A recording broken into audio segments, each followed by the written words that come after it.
Look, if you have ever felt totally trapped in this endless, dizzying loop of your own thoughts, well, you are exactly where you need to be today. We are unpacking our source material to explore a seriously powerful framework for getting, quite literally, God delivered from overthinking. Let's get right into it. We have all been there, right? Picture this. It's 2 a.m., you're staring blankly at the ceiling, absolutely desperate for sleep. But instead, your brain is just wide awake. It's replaying some slightly awkward conversation you had like 10 years ago. Our sources today pinpoint this universally agonizing moment perfectly. Why on earth won't your brain just shut off, even when you know, logically, that the worrying is completely pointless? Okay, so let's dive into this by mapping out the actual biological loop of overthinking. It usually starts with a super simple trigger, say an unanswered text message, and bam, that sparks the thoughts, right? Are they mad at me? What did I do? Then come the feelings. You get that sudden hit of anxiety, that physical tension in your chest, and finally, the consequence. You check your phone obsessively, which of course just stresses your body out even more, dragging you right back to the start line. The cycle just keeps spinning. Now, to break the cycle, we first have to really understand it. That brings us to Section 1, the overthinking trap. Our sources break this down into 4 main culprits: worry, intrusive thoughts, rumination, and overanalyzing.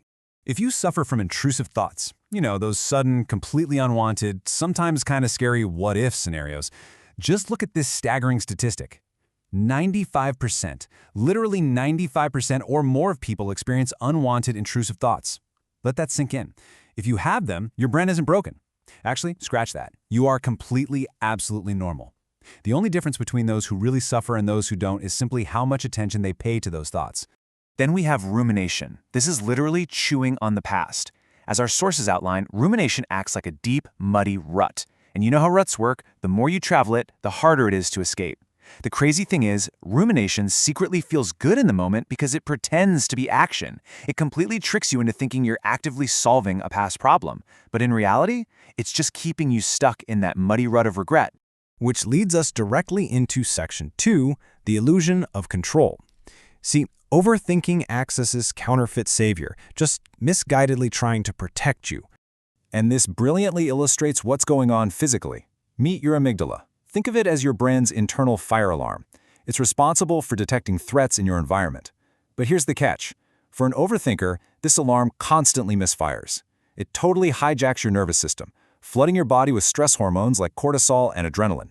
It treats an everyday problem, like, say, a vague email from your boss, like a literal life-or-death survival threat. So the sources highlight that overthinking is ultimately a form of false protection. Whenever we overplan, overanalyze, or sit there making endless to-do lists, we're really just intellectualizing.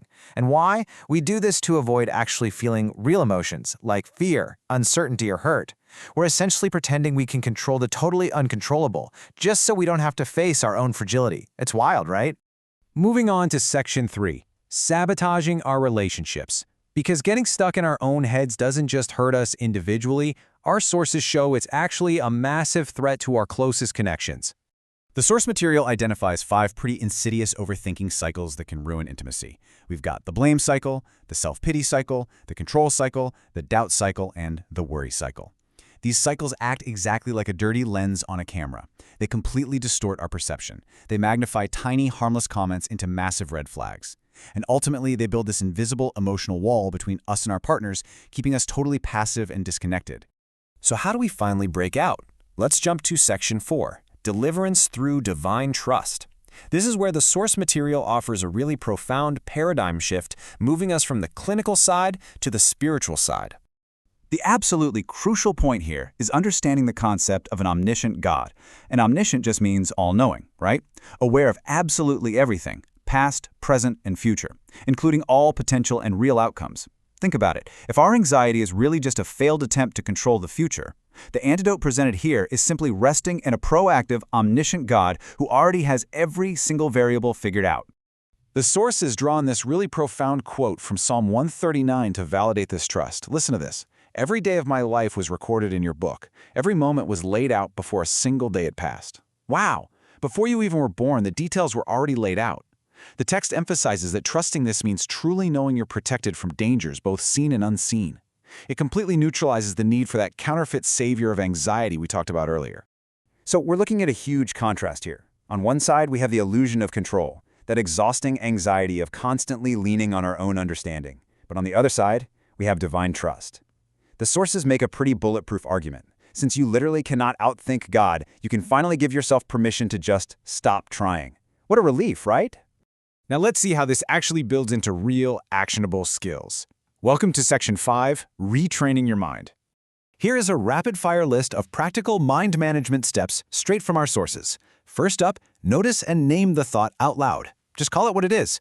Second, schedule a strict 20-minute worry time. Sit down, write your worries on paper, process them, and when the timer goes off, you stop. Third, intentionally shift your focus from abstract fears to concrete present actions. And finally, cast your cares in prayer. Purposefully take those written thoughts and process them directly with the Lord. A really key technique presented here is something called cognitive diffusion. Here's how it works. When an intrusive thought hits, you train yourself to label your mind as just a simple word machine.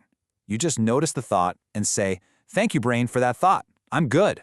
It's brilliant. You completely neutralize the thought without arguing with it, without debating it, and crucially, without performing all those exhausting safety behaviors just to avoid it. Another incredibly powerful shift is moving your internal dialogue away from those vague why questions and replacing them with actionable what questions. See, why questions, like why am I such a failure, they really only lead to abstract self-loathing. But what questions, like what is one small step I can take right now, those are concrete.